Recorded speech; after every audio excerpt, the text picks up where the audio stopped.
Hey guys, it's Kelsey. I'm back with another scrapbooking process video for Scrap Academy. So this was the example page we were given. This is by Nikki, and this lesson was all about different types of paper, how to get different textures by using different types of paper. I'm also going to be using this sketch from Page Maps as a part of Rediscover Your Stash's initiative to get some pages made. So this is kind of a double thing, but I really wanted to pull in some different textures. So I of course have my pattern paper from P13 from my How to Kill Kit with Style kit. I am also pulling in some pink corrugated cardstock that I think matches really well, and of course I'm bringing back in some vellum. I've used vellum a little bit with this collection and I think it works really well, same as the glassine bag look. So I'm kind of pulling in all of those different textures via paper to create some cool and interesting layers. So right now I'm just trying to get together my pretty much what the sketch is. I'm trying to get that horizontal piece across the top, the big banner that's going to go behind my photo, and then of course the big rectangular area that's going to be behind my photo. So you can see I really want to pull in that gray paper from when we first met. That's a scrap from the companion page that you guys already saw for a seller hunt, and as you can see it wasn't quite long enough to really back my photo the way I wanted to. So by creating this gap that's going to be hidden behind the banner, I can stretch that little scrap to be as big as I want. So I'm just covering up that little gap with the banner. And in the end, it looks like that scrap is a lot bigger than it was, which is the perfect size that really goes along well with the sketch. But I think this corrugated cardstock looks really good. There's already pink in this collection, and although I'm not pulling pink from the pattern papers in, I really feel like this color of the corrugated cardstock goes really well and will keep everything cohesive even though it wasn't included in the kit. I'm going to go ahead and back my photo in some plain white paper and distress the edge. I'm really trying to do that a lot this month, so I'm just going to try and keep that cohesive as well. But these are most of the paper layers. I still need a bunch of those little horizontal pieces you saw in the sketch, but this is pretty much what I need to build off of for embellishment. You can see that wood grain plank at the top of the page. It's tapered towards the end from where I had cut it to use on a different page. So what I will end up doing is trimming that tapered edge off, and same as I did with this gray scrap, I'm going to cut it and stretch it behind another layer so it stretches across the entire page without that weird tapered edge. So I'll get to that in a minute. I'm just putting it up there as a placeholder so I can see my design on my page at least and the spacing. And here you can see where I'm pulling in some vellum. So right away I'm getting my 3 different types of paper on the page, and that was my goal for Scrap Academy's lesson.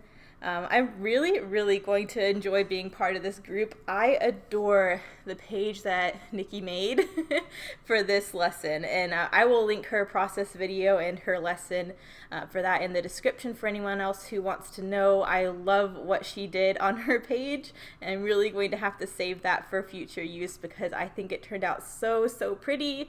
And I think I already told you guys in my kit share that I'm really trying to stay away from Crepe Paper's Magical Forest because I always see Crepe Paper stuff and I'm like, oh, that's so pretty, and then I buy it and then I can't use it.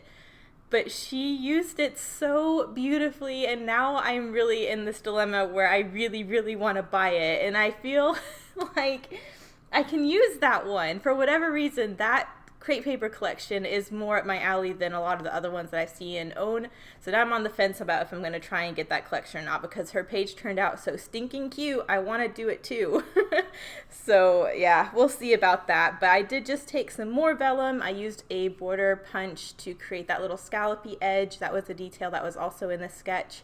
And I'm taking another one of those scraps of the wood plank to also drag along the horizontal. I really like that because it creates a visual triangle right away with that wood grain. You have the piece at the top and you have the 2 pieces on either side of the photo. So I think that looks really nice. And here you can see where I'm taking a scrap of that corrugated cardstock to create a layer that can cover the gap that I'm cutting now in that wood grain. That way the wood grain doesn't have that weird cut in the edge. And I'll trim that down a little bit. That pink is a little bit too big right now, but I'm trying to create that same layered look that's in the sketch. So I'm pulling the vellum up there and I'm trying to create a whole little layered embellishment area with the corrugated cardstock. So I'm going to go ahead and get that glued down. and then I will have a little cluster up there at some point. But for right now, I'm just trying to glue down all the layers that are in the sketch so I can make sure that the design portion is done, and then I will move along to embellishing. I really, with this photo, I guess I should explain. So this is in the cellar again, so same as the cellar hunt layout, this is the same time. And I was talking about in that process video how there's some really cool little brick passageways and doorways and stuff like that. So we were just playing around down there. And we decided to try this camera trick that I've seen. I don't even know where I saw this. I think it was on like Facebook. It was like 5 or 10 cool camera tricks you can do with your iPhone or whatever. And one of them was this trick you use on the panoramic function. You start the panoramic, and you know how you start the photo and then you swipe your phone to the right and it'll take a panoramic photo. Well, because you're swiping the picture and you're not swiping all the picture at once, I don't know if that makes sense, but you'll see what I mean. You stand on the left side of the photo where you're starting, and then as the person who's taking the photo drags it, you can pause the dragging motion while the person like runs to the right side of the photo, and then the person taking the photo can continue dragging, and by the end the photo has 2 of you in it. So this is really easy to do in this little cellar way because there's a brick wall in the way. So pretty much Marcus started filming or taking the picture on the left side of this photo, and then before he panned over to the second doorway, I ran behind this wall and posed again. So there's 2 of me in this photo. I think it's really cool and fun, and I've never done that before, and I just thought it looked really cool. And it also kind of looks a little creepy because there's like, I don't know, right away you see 2 people and then you realize it's the same person, and then that's kind of jarring a little bit. And because this whole little basement was kind of a creepy little fun adventure, I just thought it was fun to document in that way. So I'm posing normally in the left doorway, and then the right doorway I'm doing a little like shushing, creeping around the corner thing. But I just think that's really fun, and it was cool to kind of play around with that function because I've never played around with my camera like that. But anyways, that's the story of this photo. I just decided to title it Camera Magic, and I'm trying to take the opportunity to use a lot of the magical sentiments that come in P13's New Moon collection because there's not really a lot of instances I can use those. I don't have any Disney photos to scrap. I don't have any Harry Potter photos to scrap right now. No Halloween photos to scrap right now.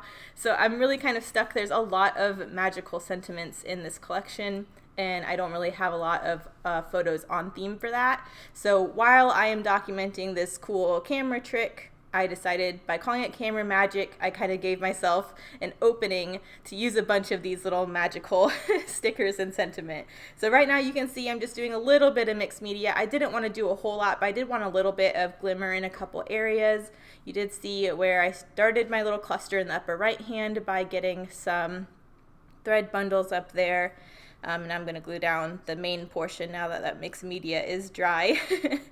But I love the way this gold looks on navy. Just after I did that last page with the navy paint with the gold on top, I couldn't have this navy background and not do a little bit more of that. But I think it looks nice just peeking out of those couple corners. I also like that you see that in 3 areas, so that also helps triangulate my photo. But now I have my base for the top cluster, and I have my base for the rest of the page. So now I really need to start embellishing. I'm going to start off with my title. I really wanted to use these gold puppy stickers. These, of course, are from Crepe Paper's Magical Forest. And I love, these are so cute, and I might have to get more if I do end up going and getting that collection. But you can see me going through the sticker sheets now. There's a whole bunch of magical sentiments I'm going to get on here. So that bigger one, I want to go in the bigger cluster at the top of the page, and that just says Believe in Magic. And I'm doing a second little thread bundle because I felt like the first bundle was a little bit bare and I wanted there to be more thread up there. So that's going to be my sentiment for the top cluster. And then I will get my little title down. I realized that my photo wasn't glued down, so I needed to glue that down before I set the title down, so I'm doing that really quick. But yeah, after I get the title down, I really just want to pull a bunch of these word stickers off of the sticker sheet. And then I still definitely want to do some journaling because I need to explain a little bit about this photo. And I do want to get another little cluster somewhere. But the clusters aren't as involved as they've been. Well, I guess this is really only the third page I think you guys would have seen this month, but it's the sixth. This is a sixth layout that I made. Yeah, this is the sixth layout I've made. Actually, this is going up later. I'm filming this on, I don't know when I recorded this, but this is my sixth page, so I guess you guys would have seen a couple more before this one. But anyways, the clusters aren't as involved as they've been so far this month, but because I'm doing this kind of cleaner sketch, I wanted the little texture details of the mixed media in the thread, but I didn't want it to be super Larry involved like some of the other ones were. But here you can see where I'm just trying to stagger a bunch of those sentiments. So on the top I have magical time, turn your magic on, and then I have the title camera magic, and on the bottom I have a touch of magic, work your magic, and pure magic. So I am just throwing them all on there. I kind of like that repetition a little bit. Usually I wouldn't throw a bunch of stickers that have the same word on the same layout, but because of the nature of this page, I thought it was kind of cool to do that, especially because I don't know when else I'm going to use those magical sentiments, so I'd rather get them on. I didn't use all of them. There are a couple more on the sticker sheet, but I felt like this was a good amount for what I was going for. And then I also really wanted to get the last 3 rose gold star stickers on here because I have this pink corrugated paper. I really think the rose gold foil on these stars look really nice on top of it. So I'm putting one up by the cluster at the top of the page and then one top and bottom of this pink banner. And I think that's a nice little touch too. I really like the pink on pink, but you can still really see the star because of the foily shiny nature, and I think that looks really cool. Here I'm going into all my other embellishments. But I realized right away a lot of them kind of pull it into a different direction. I really wanted to keep this kind of on track of how it was. I did want one kind of icon on here because right now there's nothing. There's a couple stars, but other than that it's just the word stickers. So I did decide to pull in this little blue beetle. I thought that was really cool. I have the blue background, so having an all blue icon I felt went really nice, and I really wanted to include something whether it be a bug or an owl or something, so I decided just to do that. And then here I'm doing my journaling. It just says, while investigating the basement of the Moon River Brewery, we got some cool trick shots using the panoramic function, and I just doodled a little heart. But that's pretty much all I'm going to put on there. I have a lot of journaling on the other page, not the Cellar Hunt or this one. What's the other one called? It's called Frozen in Time. So I really didn't need to do too much journaling on this one, but I just want to note where we were and what we were doing. So now that the journaling's on there, I did have one tiny little scrap of this corrugated cardboard, and I wanted a third horizontal element across the page here where the wood grain is. So I decided to glue that on top of the wood grain just to add that texture across the page, pull that pink into another area, and to add a little layery detail. And then I'm going to pop that beetle up on some foam so it has a little bit of dimension with another little thread bundle, and that's going to be my little cluster for over there. I definitely want a third thread bundle too, so I have one in the upper right hand corner. I'll have one behind the beetle, and then I did want a third area, so I do end up putting another thread bundle in the upper left hand corner of these layers near where the title is, just to create another visual triangle with the thread. But now that I have my beetle down, I think I'm going to do that last thread bundle, and then I think I'm almost done. I do think at this point I'm getting close to done, and then I was looking at the layers and they just looked too plain, like I just needed another detail. And since I did pull in the vellum for this little scallopy detail, I thought it'd be nice to accentuate that a little more, because out of all the layers, that's the one I think is lacking, and it's the easiest layer to add where it's not going to detract from anything.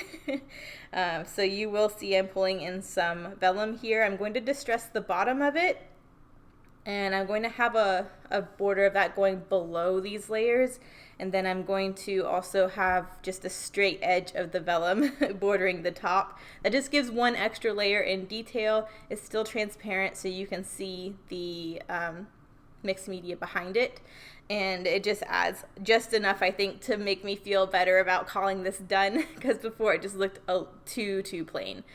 So I'm going to get all that down, which is kind of fiddly because I'm trying to use one piece of vellum in these 4 different areas. And it didn't give me a lot of leeway to get it glued down, so I'm just going to fiddle with that for a second. But I think that little bit of vellum just adds the final like layering detail. And now it all really feels like it ties in.